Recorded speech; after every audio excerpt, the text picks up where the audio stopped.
não para seres humanos. Mas, infelizmente, muitos seres humanos se prendem ao pecado e não querem aceitar a Cristo como Salvador. Consequentemente, o destino destes será a destruição eterna. Então, não existem três possibilidades. De fato, a Bíblia só apresenta dois caminhos. E o outro caminho é o caminho daqueles que aceitam a Cristo. Qual será a reação daqueles que aceitarem a Cristo quando Ele voltar? Vamos para 1 Tessalonicenses capítulo 4, bem no final da Bíblia. 1 Tessalonicenses capítulo 4, versículos 16 e 17, página 169.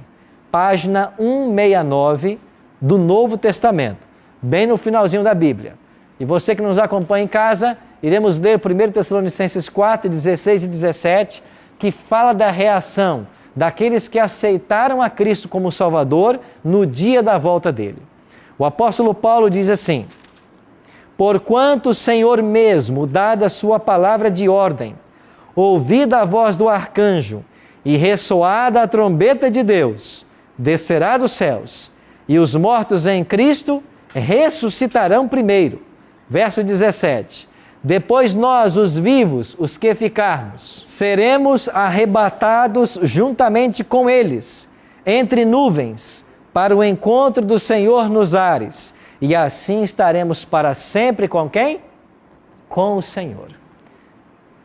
Algumas verdades maravilhosas esse texto nos traz do apóstolo Paulo. Primeiro, porquanto o Senhor mesmo, dada a sua palavra de ordem, haverá uma ordem, Deus irá pronunciar: chegou a hora, Jesus pode voltar à terra, porque a minha obra entre os homens já está concluída. Ouvida a voz do arcanjo, um arcanjo irá convocar todos os anjos dos céus para dizer: o Pai ordenou, é hora de voltar. Ressoada a trombeta de Deus, uma trombeta soará, o universo inteiro ouvirá o seu som. Mais uma vez eu repito, não tem nada de secreto na volta de Cristo. É um evento público, universal, todos verão. Descerá dos céus. E quando Cristo desce dos céus com todos os seus anjos, o Paulo diz assim: os mortos em Cristo ressuscitarão primeiro. Quem é o morto em Cristo? É aquele que um dia aceitou a Cristo como Salvador e a morte o chamou. Lembra que eu falei para vocês em uma dessas semanas de que existem dois tipos de morte? E de que a morte eterna é a segunda morte, do lago de fogo e enxofre, de Apocalipse 20, 7 a 10? E que a primeira morte, eu e você estamos sujeitas a ela? Esses que morreram em Cristo, eles passaram pela primeira morte. Eles estarão na sepultura. E então Cristo chama e eles ressuscitam com o corpo glorificado. Paulo ensina isso em 1 Coríntios capítulo 15, verso 51 em diante. Paulo diz assim: é necessário que esse corpo corruptível se revista da incorruptibilidade e o corpo que é mortal se revista da imortalidade. Os mortos em Cristo ressuscitarão glorificados, quer dizer, sem nenhuma mancha de pecado, perfeitos como Adão quando saiu das mãos de Deus. Aí Paulo diz assim: os mortos ressuscitam, depois nós, os vivos, os que ficarmos. E Paulo, ele pensava que Jesus voltaria em seus dias. Ele se inclui entre os vivos. Depois nós, os vivos, seremos arrebatados juntamente com eles. Eles quem? Os mortos que ressuscitaram, para o encontro do Senhor nos ares. Jesus não pisa na terra, ele vai ficar nas nuvens. E os salvos serão levados, serão arrebatados para encontrar Jesus nas nuvens dos céus. É aqui que aparece a palavra arrebatamento. Mas o que significa o arrebatamento? Os mortos ressuscitam, os vivos salvos são transformados, eles unem-se num só grupo e são arrebatados, são levados para o céu no momento da volta de Cristo. Então, um recado para vocês e para os amigos que nos acompanham em casa. Não existe essa história de arrebatamento secreto. Arrebatamento secreto da igreja não é bíblico. Não existe essa história de que se eu for um bom cristão, eu posso desaparecer. Não existe essa história de que colocam adesivos em carro dizendo assim, cuidado, a qualquer momento esse veículo poderá ficar desgovernado porque o motorista pode ser arrebatado. Isso é invenção da mente humana. Isso não é bíblico. Não existe essa história como prega o filme Deixados para Trás, onde vários passageiros desaparecem, onde um piloto de avião pode desaparecer e o avião cair. Não existe essa história. A Bíblia não aprova arrebatamento secreto. A Bíblia não ensina isso. A única vez que a Bíblia menciona a expressão arrebatamento é quando os salvos são levados para o céu. Não existe ninguém desaparecendo antes. É isso que a palavra de Deus ensina. Luiz. Pastor, eu estava dando uma lida aqui e estava um trecho na Bíblia que diz assim, o dia do Senhor vem como um ladrão da noite. Por que Jesus vai vir assustando a gente? Não vai vir vai vir com terremoto, com raios, com um monte de assustar a gente, vai vir como um ladrão da noite. Por que ele não vem numa cerimônia assim, tranquila, para acalmar a gente? Porque já que ele vai salvar a gente, por que ele vem assustando mais a gente ainda, nessa volta dele? Interessante sua pergunta. A volta de Cristo, para muitos, será um evento temeroso, porque todos os eventos sobrenaturais que terão lugar provocarão muito medo e pavor nessas pessoas. Para confirmar o que você está dizendo, leia comigo um texto em Apocalipse capítulo 6. Abra sua Bíblia em Apocalipse capítulo 6. Luiz, olha a descrição que o Apocalipse faz da volta de Cristo e das pessoas que se perderam. Apocalipse 6, versículo 12 em diante. Apocalipse 6, verso 12 em diante, bem no finalzinho da Bíblia, página 204. Página 204, Apocalipse 6, versículos 12 em diante. Assim diz o Apocalipse. Vi quando o Cordeiro em Apocalipse é Cristo. Aqui em Apocalipse, 31 vezes, Cristo é chamado de o Cordeiro. Lá em João 1, 29, João Batista declarou assim, referindo-se a Jesus, eis o Cordeiro de Deus que tira o pecado do mundo. O Cordeiro é Jesus Cristo. Em Apocalipse, 31 vezes, ele é chamado de Cordeiro. Agora, Jesus, ele abre o sexto selo. E quando ele abre o sexto selo, sobreveio o quê? Grande terremoto. O sol tornou-se negro como saco de crina, e a lua toda como sangue. E as estrelas do céu caíram pela terra, como figueira quando abalada por forte vento, deixa cair os seus figos. Jesus abriu o sexto selo. E quando ele abre o sexto selo, acontecem 3 fenômenos sobrenaturais. O sol tornou-se negro como saco de crina, a lua vermelha como sangue, e as estrelas caíram dos céus como figueira quando abalada por um forte vento. Talvez você imagine de que este evento está no futuro, mas ele não está. Ele está no passado. A história já registra esses eventos. E nós cremos de que a abertura do sexto selo já é um evento do passado. Mas, pastor, quando é que houve esse grande terremoto? Nós identificamos esse grande terremoto como o terremoto de Lisboa, em 1755. Um terremoto que devastou milhares de pessoas. Pastor, quando é que o sol tornou-se negro e a lua vermelha como sangue? Isso aconteceu em 1780. No dia 19 de maio de 1780, às 10 da manhã, o sol deixou de brilhar no céu. Mas, pastor, se deixou de brilhar é porque houve um eclipse. Isso é perfeitamente previsível? Claro que é. O eclipse é previsível. Mas o que é um eclipse? Um eclipse é quando a lua se interpõe entre o sol e a terra. A luz do sol não chega na terra por causa da interposição da lua. Só que nessa data, em 1780, você não tem uma lua na frente do sol. Como você explica um eclipse? A não ser o poder de Deus.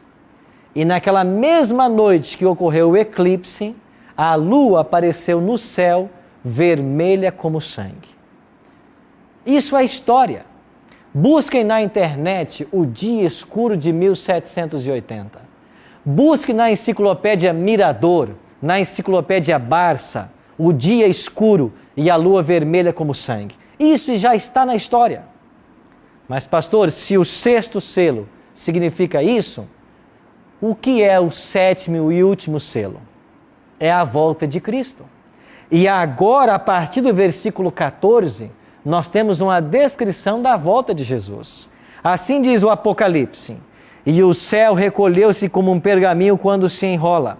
Então todos os montes e ilhas foram movidos dos seus lugares. Os reis da terra, os grandes, os comandantes, os ricos, os poderosos, todo escravo e todo livre, se esconderam nas cavernas e nos penhascos dos montes, e disseram aos rochedos: caí sobre nós, e escondei-nos da face daquele que se assenta no trono, e da ira do Cordeiro, porque chegou o grande dia da ira deles, e quem é que pode suster-se?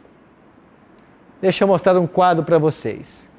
Quando Cristo voltar em glória e majestade, o sétimo selo será aberto.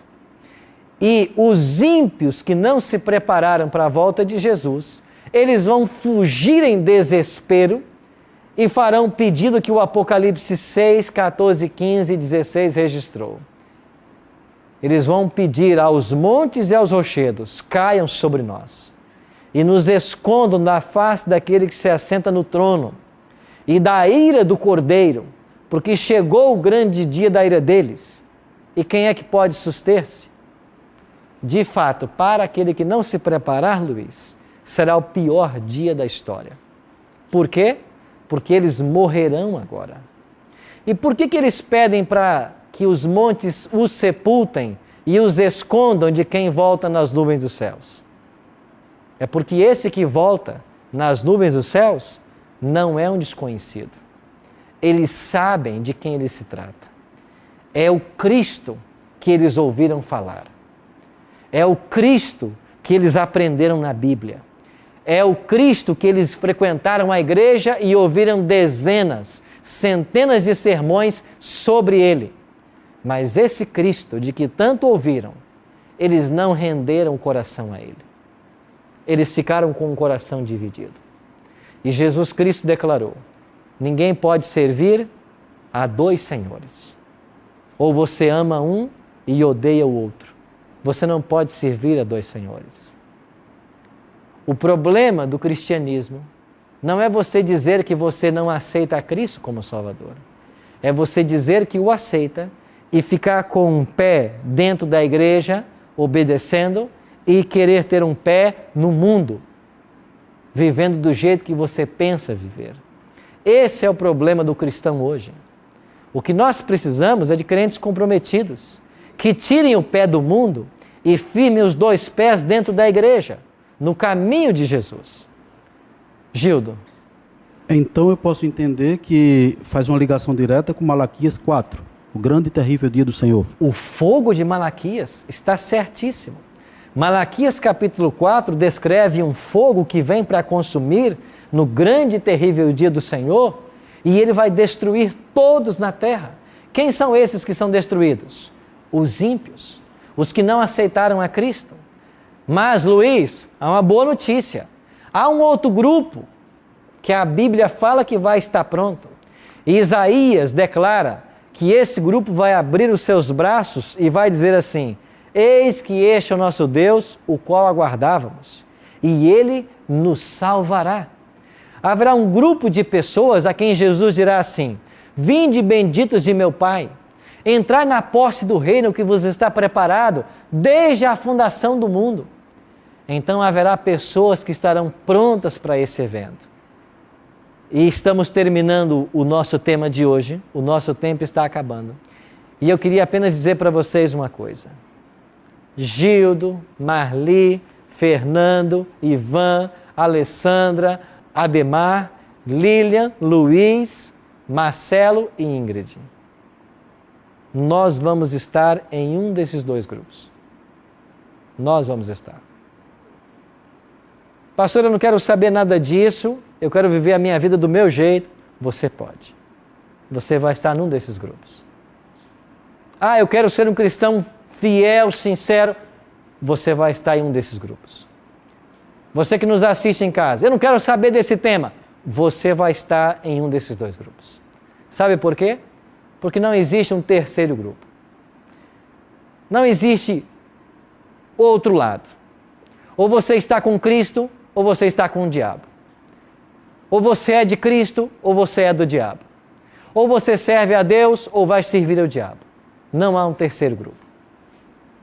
Esta é a verdade central da Bíblia.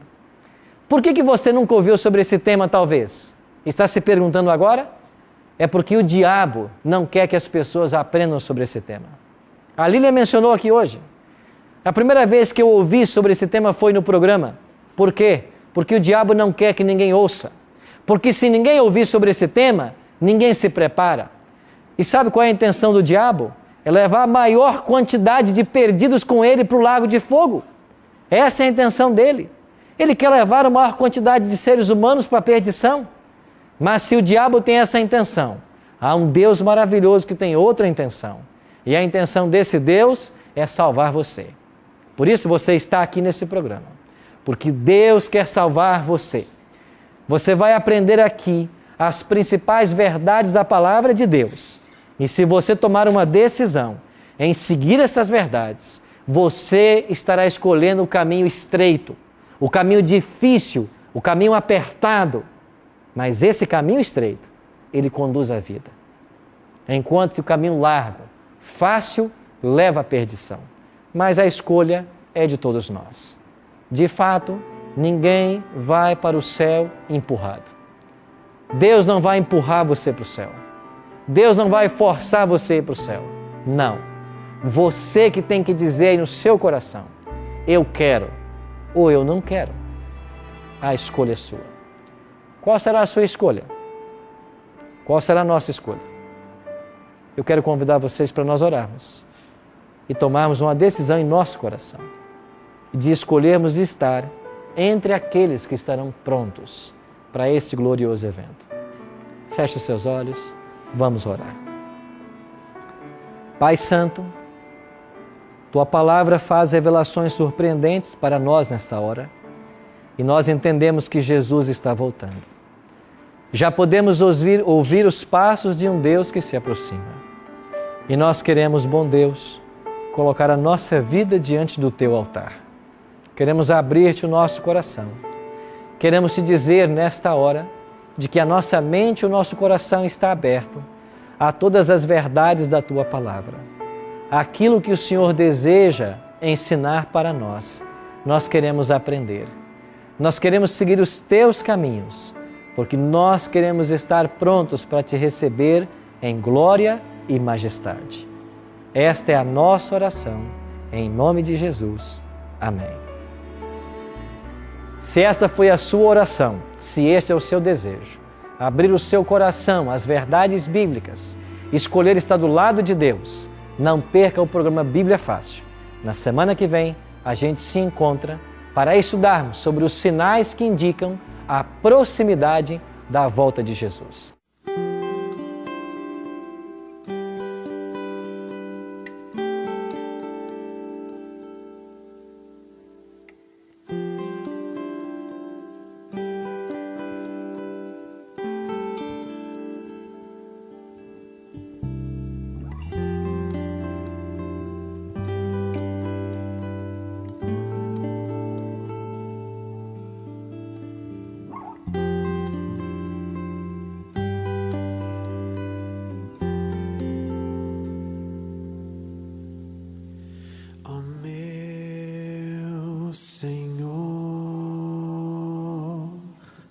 Eu me entrego, eu quero sentir Teu amor em mim.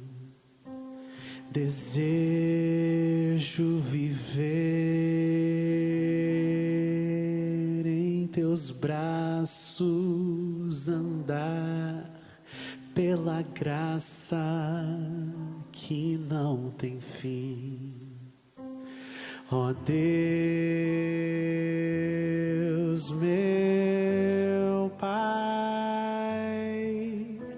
o que tenho que ser, o que devo fazer? Quero sempre cantar só de ti depender, só teu nome louvar, vou cantar.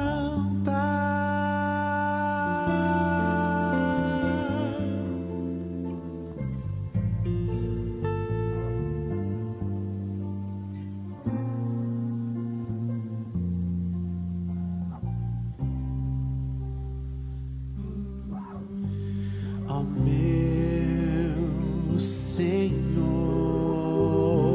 eu me entrego, eu quero sentir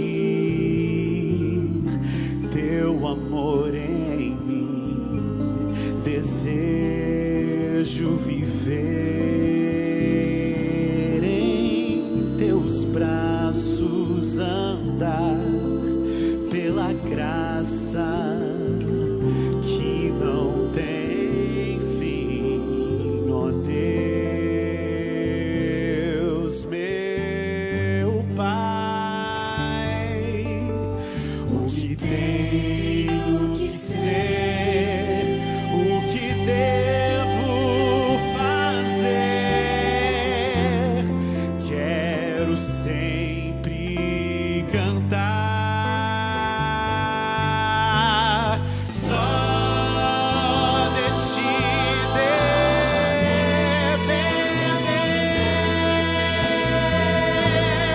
só teu nome louvar, vou cantar,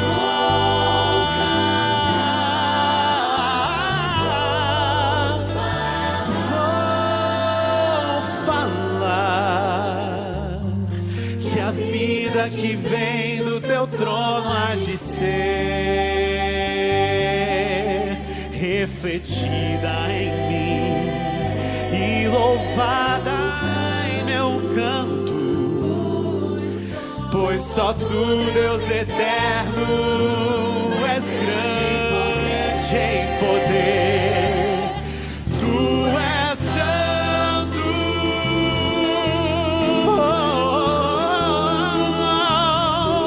tu és santo,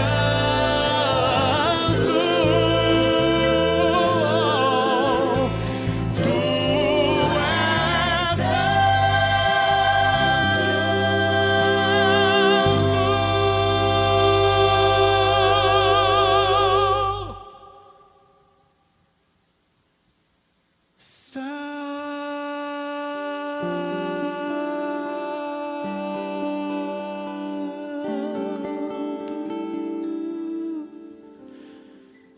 Tu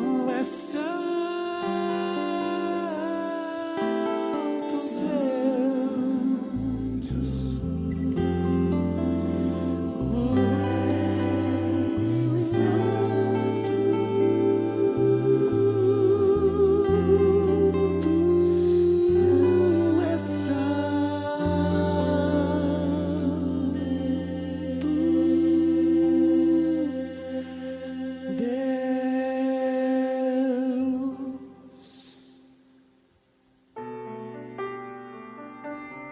E hoje eu achei tão interessante que eu nunca peguei uma Bíblia na mão. Peguei sim, mas nunca escolhi uma Bíblia e me interessei por ela, sabe? Então quando eu peguei essa Bíblia, eu fiquei totalmente perdido, como estou perdido até agora. Mas eu estou sentindo, rapaz, que eu pego a Bíblia e ele diz lá no Mateus e coisa, pô, eu nunca vi negócio de Mateus, de João, nunca, sabe? Eu vou em cima, você entendeu? Então, não é de graça uma coisa dessa, poxa vida. Né? Vai lá, Gênesis, lá, eu nunca vi Gênesis, eu nunca peguei Bíblia, sabe? Ia lá, 600, tantas folhas, 700, não sei. Pum, gênio. Aí só depende de procurar ali o restante, o capítulo e coisa. Então, está mudando. Sabe? Eu acredito até que vai mudar mais. Apesar de ter a controvérsia, o meu modo de pensar. Não discordando com a Bíblia nem com quem está pregando. Mas com o meu pensamento. Eu acho que tem coisas que só o tempo vai dizer. Só o tempo vai mostrar o real que é, né? Então é isso, mas de qualquer forma eu estou muito feliz. Estou muito feliz mesmo, que eu jamais pensei que eu ia, principalmente numa igreja evangélica. Tá? Essa aqui é a verdade. Eu sempre fui católico. E eu jamais me imaginei numa igreja evangélica, isso eu estou dizendo de coração, viu? Uma igreja evangélica com a Bíblia na mão. E desfolhando ela, conseguindo até chegar onde eu quero. E o que o pastor pede, capítulo tal, não sei o quê. Tá? Então eu estou muito satisfeito. Muito mesmo, muito mesmo. Estou feliz. Eu já não estou com aquela culpa tão grande que está dentro de mim, aquele vazio. E aquela culpa por eu não conseguir chegar a Jesus, trazer Jesus para mim. Sabe? Aquela culpa parece que já estou mais aliviado. Porque meu medo era eu não conseguir, e outro, magoar muita gente por trás de mim. Que seria minha esposa, filhos e irmãos e outras coisas mais. E o único perdidão é eu. No próximo programa... Aonde a Bíblia ensina que eu posso dar a um copo de água ou a um objeto algum poder para abençoar as pessoas? Nós temos que parar com essa tendência de querer colocar a religião em objetos, em criar amuletos para o povo. O que o povo precisa é de estudo bíblico. O que o povo precisa é de estudar a Bíblia. E é lamentável de que em muitas reuniões religiosas nós gastamos horas e horas com essas coisas e a palavra de Deus não é estudada.